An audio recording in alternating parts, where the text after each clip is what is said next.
Hello, hello. Welcome, everyone. I'm going to be joined here by my special guest. First one up is Learie Hercules, aka Herc, of Heft IQ.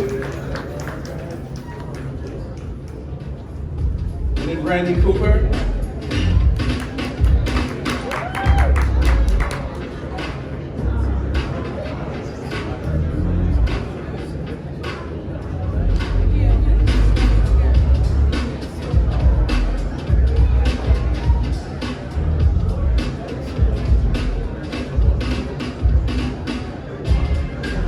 Okay, hello everyone. First of all, great to be with you this afternoon from Flipping the Hood. Excited to be here to support this conversation. Today's conversation this afternoon is about AI and ML. By way of introduction, my name is Kevin Pemberton. I'm a managing director, senior strategy advisor at Microsoft. I lead the banking and capital markets practice, principally covering asset and wealth managers. What does that mean? That means I actually work with very large corporate and enterprise companies on their digital transformation, right? Whether that's creating net new products, net new markets, products and services, and alternative and adjacent revenue streams. That's where I sit. This afternoon, I am fortunate to be joined in conversation with Learie. And Learie has an amazing background, and I'd love to hear a little bit about that and share that with the audience. But also, if you could share what motivated you into this space, or in fact, I'd say what inspired you into the space that you're in now with Heft IQ. Hi, I'm Hercules from Trinidad and Tobago. Pleasure to be here. What motivated me really is a lack of people who looked like me within the tech space, right?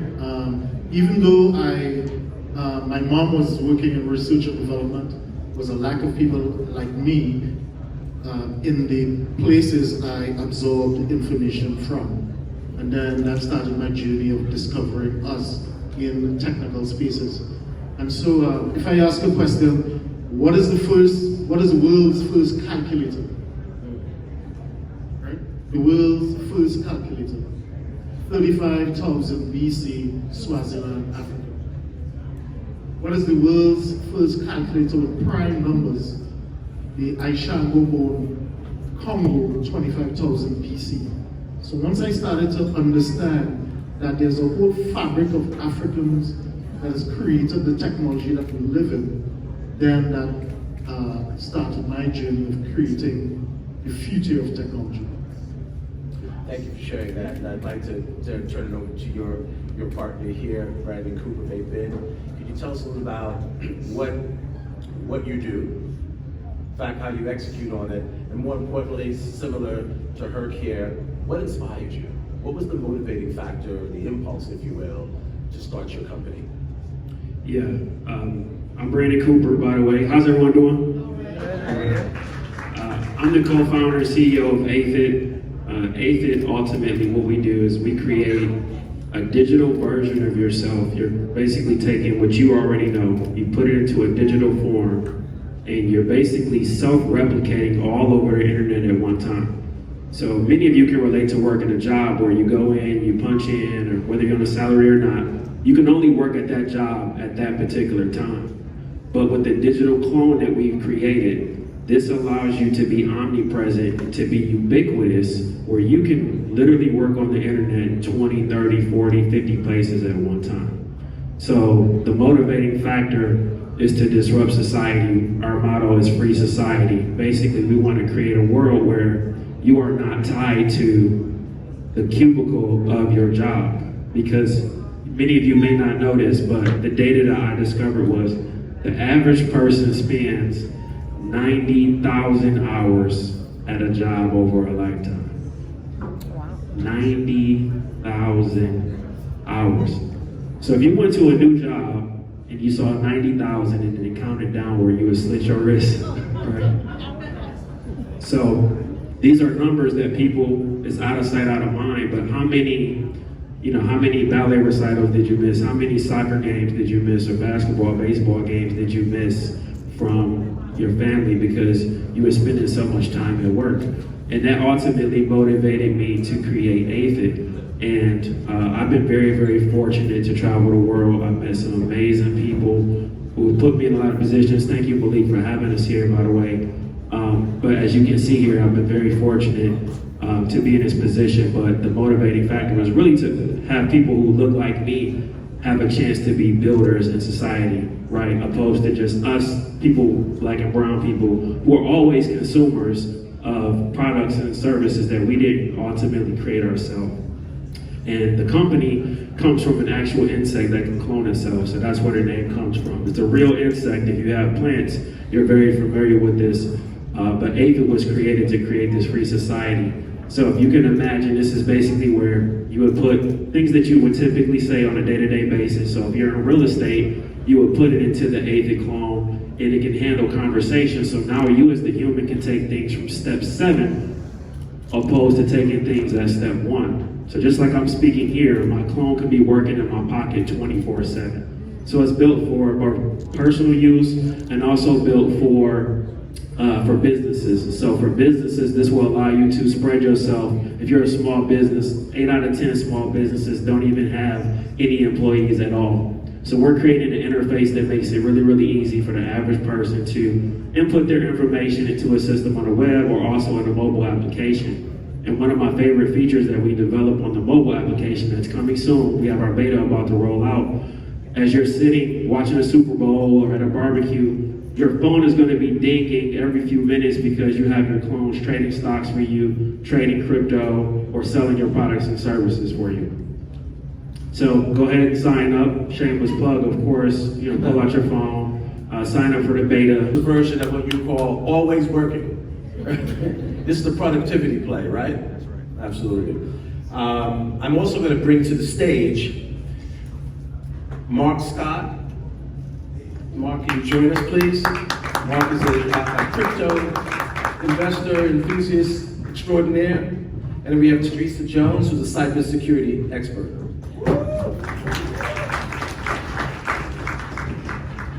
And maybe we can do a similar round where we just talk briefly about your background, what you do, and what motivated you in the space that you are today.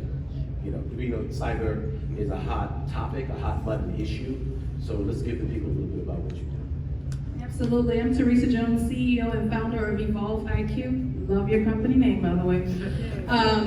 First Black woman-owned cyber company in the state of Louisiana, headquartered in New Orleans. Right, Black girl banking at its finest. What got me started into this was the fact they said I couldn't do it.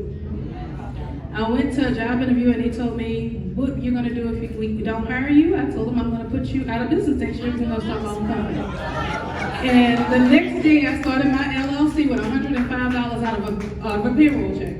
And that's how I started this company. 6 years later in the game, we specialize in securing critical infrastructures. Right now we're securing about $12 trillion of economic impact a day. So we do a lot as a small Black woman-owned company, and I have 2 other businesses too.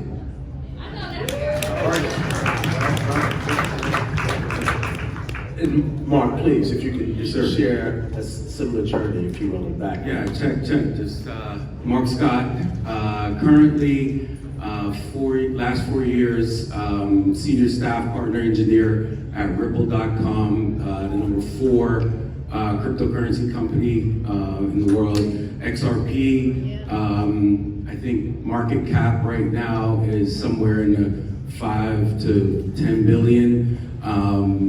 Treasury in that company is huge. They are what you consider a bank, and all the bankers that you're talking about today, they are the bank that you'll be dealing with in the future. My background, self-taught computer programmer from Kingston, Jamaica. I know there's a lot of Caribbeans in here. Brap, brap. All right, I understand. Okay, so from my perspective, what I see here that represents me is I grew up in Kingston in a place where my bus driver was Black, my mailman was Black, my doctor was Black, my banker was black. Everyone, every representation that I had to look up to was black. So when I came here and didn't have that, I had to lean on that. And one of the main images that set with me from Kingston was my uncle created the Jamaica Computer Society. And so I was plugging in RJ45 cables when I was 4 years old. I came to America, realized they weren't teaching computer science. I got lost in the world of capitalism and became a professional football player. And after that, when I realized my knees weren't going to be so good for so long, I decided to go back to what I knew I saw black people doing, which was developing land and real estate and doing computers. And that's me. Thank you for sharing your journey, Mark. Let me sort of level set. By a show of hands, how many people in this room, in the audience, sees AI and machine learning as an opportunity? Oh, that's a resounding response. And is there anyone out there that sees it as a threat? The numbers are low. All right, okay, we see the opportunity has it.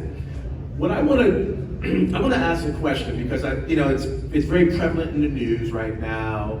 What we're hearing about is displacement of employees, right, with AI, right? I mean, that's the trend. That's kind of what's out in the zeitgeist, if you will, when you're reading it, right? But maybe you could share a little, some insight on what you're seeing and how do we respond to that opportunity. In fact, how do we create a pipeline, if you will, or even upskill against what I consider to be these sort of the sea change of people? Knowledge used to be hidden behind a huge financial wall, right? So you take a look at the MBA programs in the world. Now 25% of MBA graduates from Ivy League, they cannot get an internship. This morning, Intel announced 20% layoffs, which totals 21,000 people to be laid off. So the layoffs will accelerate because with AI, the knowledge consumption gap has gone down. The ability to ask a question that would take an MBA graduate to answer will be answered in a few seconds. It means the knowledge economy is now collapsed. And so most of you here have grown in the knowledge economy because the knowledge economy was an evolution from the industrial age. Industrial age being the factories of the world. And so the knowledge economy created a whole class of white-collar workers. And white-collar workers are being displaced rapidly by AI, and that is leading to the growth of the blue-collar industries as well. So you see Goldman Sachs buying up HVAC companies, right? Plumbers, electricians. You're going to see a class of those. And with AI, there's also the robotics evolution that is coming forward as well. And so when you take a look at the white-collar industry being displaced, and I'm going to bring it back to the real estate industry in particular, there was a cycle of, I used to live in New York too, there was a cycle of, if you made it, you moved to Jersey, in the suburbs, right? And so what is going to be happening is the white-collar industry gave birth to the suburbs, and it's going to have a reverse migration back to the cities. Parts of the cities that we typically call the hood, and those areas with accessibility, whether it's the trains or the bus lines, etc. So I see the urban environment becoming even more important and relevant from an investment standpoint as well. Wow. Thank you, Herb. And we speak about investment, right? Mark, I'd like to talk to you a little bit about, since we're going in that area of what I would call asset preservation and wealth accumulation. I want to hear from the man on stage with crypto, right? And how are you envisioning this for us as a people? And where do you see that? Where does the opportunity lie? Absolutely. All right, that's a big question. I'm definitely capable of answering it. So I've never seen a microphone that I didn't like. So I'm going to build a story for you. And it'll end with the answer to your question. I started out as a young kid seeing mother try to pay a set of bills, and she would spread them all across the table. Me and her, we knew how much money was in the bank. These people didn't know how much money was in the bank. But she wrote the same check. So all 5, water, power, right? So we lived in a time where whoever got that check first, That's who won. talk to me, people. Don't tell me my childhood was different. You understand? You understand? So I've heard a lot today, right, about, now let's test your learning. Banking is a what? Who was listening? Wait, what? I think we're Banking is a system, and what we have to do is learn to trust ourselves within the scope of that system. And the system, as it was when we were paying by paper checks, was built not to benefit us. It was built to benefit the intermediaries. We have an opportunity. Let me ask a question. How many of y'all were alive when, let's see, let me pick a technology, like the first desktop computer. Who had first desktop computer? That's it. CDs, VHS? Now, Betamax. Look at it, like old school. Okay? Now here's my point. We were all alive when these technologies were created, including the internet, including cell phones. Now, unless you worked for one of those companies, you were not able to get, here's the asset piece, you were not able to get equity in those companies early to be able to benefit by what the boomers and the white elites were able to do in those times. We now have an opportunity. I'm the CEO of a company called Hood Banking, hoodbanking.io. And what we do is we build capacity in people to be able to, in this time, learn the systems, learn the assets, and learn the ability to actually take advantage of the gap that we have in the system right now, which says there are no middlemen in crypto yet. You were alive in a time, like we were talking about the knowledge economy, and this is where I landed here. The knowledge economy is wiped out. You have the ability to stand in the gap with AI. I now, like I said, historically, last 4 years I worked for Ripple as senior partner engineer. I just started a new job at an AI company. That's how relevant I feel my skills are to the next 30 to 40 years, to say crypto and AI have to live together. There's the knowledge on top where generative RAG architectures, generative AI, all those things that make the decisions, but to make the decisions, can you pay for something with your phone today? Yes. Do you think in the future you'll be able to ask AI to pay for something for you in the future? Yes. Do you think you need someone in between you and that payment for AI to do that? The answer is no. And that's what they're not telling you. Decentralized finance is here to stay, where we have the ability to now invest in the companies and deliver on the promise of being so close to a technology that you can now become owners and equity holders in these assets. So I'm gonna pause there, but that's the story that landed that yes, we do have the ability now, and that's what I do now is teach folks. Thank you, Mark. Thank you. And so now that Mark has set us up and so maybe, with wealth accumulation, now we're going to move and close out with Theresa to ensure that our capital is no longer a threat. And how does cyber play a role in safeguarding both personal and institutional, money? Absolutely. So I'm a firm believer when it comes down to cybersecurity that cybersecurity is nothing more than the art of anything connected, being connected to the internet, being secure. So that means everything we connect in our personal lives, our finances, everything has to be secure. So I push for young people who are looking for career changes to get into cyber, because I don't have a college degree, but I own 2 tech companies. And the federal government and the state and local government call looking for me because I'm that good at what I do. At the end of the day, you want to make sure that you are growing with the times, like he's saying with AI. One thing everything has in common, it all has to be secure, whether it's crypto, AI, it don't matter. It could be a robotic arm, it has to be secure. So I always tell and encourage people, look at different ways to get into technology. Whether or not you're a nurse who don't want to be a nurse no more, take that HIPAA knowledge and go be a compliance officer. Do something different. You are not limited when it comes down to tech. Thank you, Theresa. Thank you, Theresa. Thank you, Herc.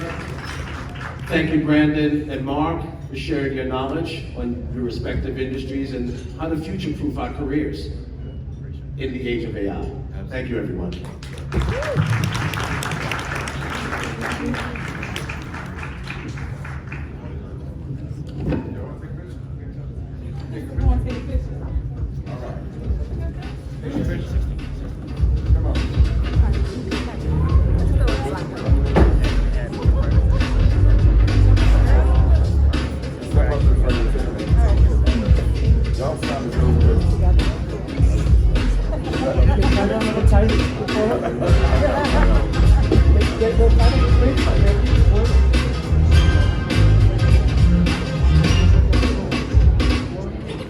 Yo, Flipping the Hood 2025 could not be possible without the love and support of my brother Brandon Cooper. Thank you so much for showing up. Aphid, what you're doing in the AI space, what you've done in technology in general. You showed up, you showed out, you came on your own dime, you trusted. We've only met each other first online through another friend, but it's just that trust that we can have in the community, brother. And thank you for believing in the vision of this. And this is why we say we are the premier grassroots generational wealth building community and real estate development activation in America. It's because people like my brother Brandon. Proud of you, brother. Thank you. Yes, sir. Thank you. Have a life, man. Much love, bro. Proud of you.